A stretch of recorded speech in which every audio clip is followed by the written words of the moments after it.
Agatha கிறிஸ்டியின் நகரும் விரல் அத்தியாயம் 4 பகுதி 1. ஒரு வாரம் கழித்து இந்த சம்பவம் நடந்ததாக ஞாபகம். நான் அனுமதித்தால் மிஸ்ஸஸ் பேக்கர் வந்து என்னை சந்தித்து ஓரிரு நிமிடங்கள் பேச விரும்புவதாக என்னிடம் பேட்ரிச் சொன்னாள். மிஸ்ஸஸ் பேக்கர் என்னும் பெயர் எனக்கு எதையுமே சுட்டிக்காட்டவில்லை. எனவே சற்றே கலவரமாய், யாரது மிஸ்ஸஸ் பேக்கர் என்றேன். அவங்க ஜோன்னாவை பார்க்க மாட்டாங்களா? ஆனால் என்னை சந்தித்துத்தான் அவள் பேச விரும்புவதாய் உணர்த்தப்பட்டது. அந்த வேலைக்கார பெண் பிட்ரீட்ஸ் இருக்கிறாளல்லவா, அவளுடைய அம்மாதான் இவள் என்பதும் எனக்கு தெரியப்படுத்தப்பட்டது. நான் பிட்ரீஸை முழுவதும் மறந்துவிட்டேன். கடந்த 15 நாட்களாக தலை நரைக்க ஆரம்பித்திருந்த ஒரு நடுத்தர வயது பெண்மணியைத்தான் தினசரி எங்களுக்கு உதவ வரும் பெண்ணாய் நான் பார்த்து கொண்டிருக்கிறேன். பாத்ரூமுக்கும் படிக்கட்டுகளுக்கும் அறைகளுக்கும் மாற்றி மாற்றி நண்டு போல ஊர்ந்து படியிருக்கும் அப்பெண்மணியால் பிட்ரீஸ் என் நினைவிலிருந்து போயே விட்டாள். ஜோனா அப்போது வீட்டில் இல்லை. எனவே பிட்ரீஸின் அம்மாவை பார்க்க முடியாது என்று என்னால் சொல்ல முடியாமல் ஆயிற்று. கதை இப்படி முன்னேறுவதால் நான் படபடப்பானேன் என்று சொல்லியாக வேண்டும். பிட்ரீஸை நான் பயமுறுத்தி உள்ளேன் என்று, என் மேல் குற்றச்சாட்டுகள் வந்து விழாது என்று ஆத்மார்த்தமாய் நம்பினேன். மொட்டை கடுதியாசியால் என்னை இப்படி நரம்பதிர ஆக்கியிருக்கும் அந்த சண்டாளனை நான் சபித்தபடி வந்திருக்கும் அந்த அம்மாளை என்னிடம் அழைத்து வரும்படி ஆணையிட்டேன். மிஸ்ஸஸ் வாழ்க்கையில் நன்கு அடிப்பட்ட ஒரு குண்டு பெண்மணி. அவளுடைய உரையாடலுக்கு முற்றுப்புள்ளிகள் என்பதே இல்லை. குற்றம் சொல்வதோ அல்லது கோபமோ அவளிடம் காணப்படாததால் நார்மலானேன். பேட்ரிச் வெளியேறி கதவு சாத்தப்பட்ட கையோடு, உங்களை பார்க்க வந்து உங்க பொன்னான நேரத்தை வீணடிப்பதற்காக நீங்க என்ன மன்னிக்கணும் நினைக்கிறேன் சார் என்று ஆரம்பித்து விட்டாள் அவள். நீங்க தான் நான் வந்து சந்திக்க வேண்டிய ஆள்னு நினைச்சே சார். இந்த சூழ்நிலையில நான் என்ன செய்து நல்லதுன்னு நீங்க ஒருத்தர் தான் சார் சொல்ல முடியும் என்னும் தீர்மானத்துடன், சார், ஏன்னா இப்போ ஏற்பட்டிருக்கும் பயங்கரமான சூழ்நிலைக்கு ஏதாவது பண்ணியே ஆகணும் சார். மேலும் சோம்பேறித்தனமாக காலத்தை விட்டுட்டு நிற்கும் டைப் நான் கிடையாது. அதனால் சார், ஒன்று ஒப்பாரி வைக்காம பதிலுக்கு வழி கேட்டு தெரிஞ்சுக்கலாம்னு தான் சார். என் கலவரம் கூடியது. பயந்து போனேன். முடிவற்ற வாக்கியங்களால் இவர் அடுக்கும் ஒவ்வொரு செய்தியும் முக்கியமானவை. அவற்றை நான் புரிந்து கொண்டு அர்த்தப்படுத்தி கொள்ளக்கூட அவகாசம் தராமல் உரையாடல் ரயில் வேகத்தில் பறந்ததால் எதையாவது நான் விட்டுவிடக்கூடாதே என்று கண்களும் வாயும் அகலத்திருந்து நான் பயந்து போனேன். நிச்சயமா என்றேன் நான். நீங்க உட்காரலாமே மிஸ்ஸஸ் பேக்கர். உங்களுக்கு உதவுவதில் எனக்கு மகிழ்ச்சியே. என்ன மாதிரி உதவணும்? நான் பதிலை எதிர்பார்த்து நிறுத்தி கொண்டேன். தேங்க்யூ சார் என்று சேரின் நுனியில் உட்கார்ந்து கொண்டாள் மிஸ்ஸஸ் பேக்கர். நீங்கள் ரொம்ப நல்லவர். ஆமாம், பேட்ரிச் கிட்டேயே நான் சொன்னேன். இவராண்ட போவது தான் நல்லதுன்னு நானே சொன்னேன். அவர் ஒரு லண்டன் ஜென்டில்மேன், அவருக்கு தெரியும் என்ன செய்வதுன்னு அப்படின்னு நான் சொன்னேன். தலை தெறிக்க கத்தும் இந்த இளைஞர்களுக்கு என்னவாவது செய்யணும். இந்த பொண்ணு சொல்லும் ஒரு வார்த்தை செவிசாய்க்காமல் கண்டதே கோலம்னு லபோ லபோன்னு அவன் கத்திக்கிட்டே பேட்ரிச்சு கிட்ட சொன்னேன். அந்த பையில என்கிட்ட விடு, கன்னத்தை திருப்பிடுறேன்னு. என் கலவரமும் பயமும் உச்சமாயின. ஐ எம் சாரி என்றேன் இறுதியாய்.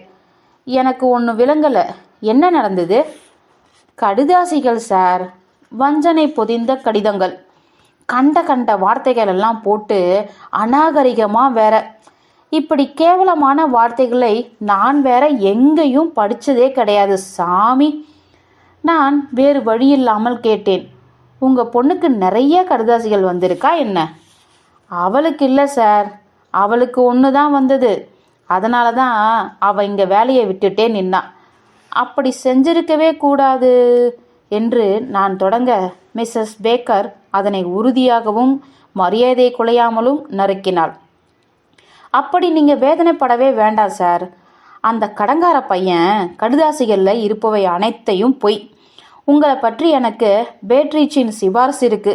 தவிர ஆளை பார்த்தாலே தெரியாதா என்ன? நீங்கள் தரம் குறைஞ்ச ஆசாமி கிடையாது சார், அது எனக்கு தெரியும்.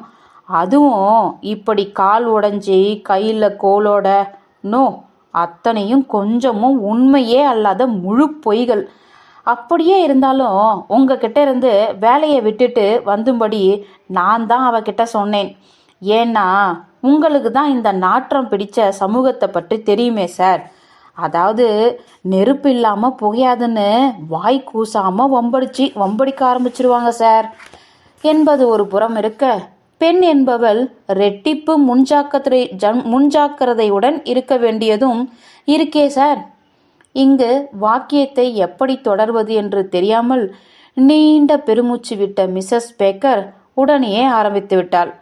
இதோடு எல்லாமும் முடிஞ்சாச்சுன்னு நான் நினைச்சாலும் இப்போ சார்ஜ் பிட்ரிஸ் இழுத்துக்கிட்டு சுற்றும் அந்த கரேஜ் பையன் அவனுக்கு ஒரு கடுதாசி வந்திருக்குன்னு தூக்கிட்டு வந்து இவளாண்ட ஓன்னு கத்தான். இதில் இவளை பற்றி தப்பா இருக்குன்னு குதின்னு குதிச்சு இப்ரேட் டாம்ப் கூட இவளுக்கு ஒரு தொடர்பு இருக்குன்னு போட்டி இருப்பதா கதறி, அப்பப்பா ஆனா ஊன்னா நான் சொல்லிக்கிறேன் சார், அந்த பையன் கூட சும்மா பொழுது போக இவ பேசுவா, அவ்வளோதான். அதை இவன் இப்போ சுட்டி காட்டி இந்த புது பிரெட் டாம் சிக்கலில் இப்போது என் தலை 360 டிகிரிக்கு சுற்றியது. நான் கொஞ்சம் விளங்கிக்கிறேன் என்றேன் நான். மிஸ்ஸஸ் பிரிட்ஜுக்கு ஒரு கடுதாசி, மொட்டை கடுதாசி வந்திருக்கு. அதில் அவளுக்கும் இன்னொரு பையனுக்கும் தொடர்பு இருப்பதாக குற்றம் சுமத்தப்பட்டிருக்கு. அதான் சார். ஆனால் இதே செய்தி நாகரிகமாக எழுதப்படலை. தாள முடியாத வார்த்தைகளை போட்டு அந்த யங் சார்ஜை வேற கொண்டு பைத்தியக்காரமனா ஆக்கி அந்த கடுதாசி செய்தியை அப்படியே விட போகிறதில்லன்னு வந்து கத்துறான். அவனுக்கு தெரியாமல் வேற ஒருத்தன் கூட பிட்ஸ் போவதை அவனால் ஒத்துக்க முடியாதான். இவ அதெல்லாம் முழு பொய்ன்னு அழ, இவன் நெருப்பில்லாமல் புகையாதுன்னு ஸ்தாபிக்க, அப்புறம் கடுங்கோபத்துடன் வெளியேற, ஒன்றும் தெரியாத என் பொண்ணு படுக்கையில் குப்புற விழுந்து அழ, இதோ நான் என் தொப்பியை போட்டுக்கிட்டு உங்களாண்ட வந்திருக்கேன். மிஸ்ஸஸ் பேக்கர் நிறுத்தி கொண்டு என்னை எதிர்பார்ப்புடன் பார்த்தாள். இதுக்கு எதுக்கு என்கிட்ட வரணும்? அதட்டலாய் கேட்டேன் நான். உங்களுக்கு அந்த கன்றாவி கடுதாசி வந்திருக்குன்னு நான் கேள்விப்பட்டேன் சார். நீங்கள் லண்டன் ஜென்டில்மேனாக இருப்பதால் இதையெல்லாம் உங்களுக்கு எப்படி கையாள்வதுன்னு தெரியும்னு வந்திருக்கேன். நான் உங்கள் நிலைமையில இருந்தா என்ற நான் போலீஸுக்கு போயிருப்பேன் என்றேன். இப்படிப்பட்ட சங்கடங்கள் நிறுத்தப்படணும். ஆழமாய் அதிர்ந்தவராய் தோன்றினார் Mrs Baker. Oh no sir, என்னால் போலீஸுக்கெலாம் போக முடியாது சார். ஏன் கூடாது? நான் ஒரு முறை கூட போலீஸ்கிட்ட போனதே கிடையாது சார். எங்களில் யாருமே போனது கிடையாது. இருக்கலாம், ஆனால் இப்படிப்பட்ட சமாச்சாரங்களை கையாள வல்லவர்கள் போலீஸ்கள் மட்டும்தான். இது அவங்க பிஸ்னஸ். பெட்ராண்டில் கிட்ட போகவா? பெட்ராண்டில் கான்ஸ்டபிள் என்பது எனக்கு தெரியும். போலீஸ் ஸ்டேஷனில் ஜார்ஜன்ட் இருப்பார், இன்ஸ்பெக்டர் இருப்பார். நான் போலீஸ் ஸ்டேஷனுக்கா? நடக்க கூடாததை சொல்வதை போல குறிப்பிட்டது அவருடைய குரல். நான் எரிச்சலாக ஆரம்பித்தேன். இது ஒரே ஒரு ஆலோசனையை தான் இப்போதைக்கு என்னால் உங்களுக்கு தர முடியும். மிஸ்ஸஸ் பேக்கர் அமைதியானார். நான் சமாதானமாகவில்லை. அவர் நேர்மையாய் சொன்னார், இக்கடுதாசிகள் நிறுத்தப்படணும் சார். இவை உடனடியாக நிறுத்தப்படணும்.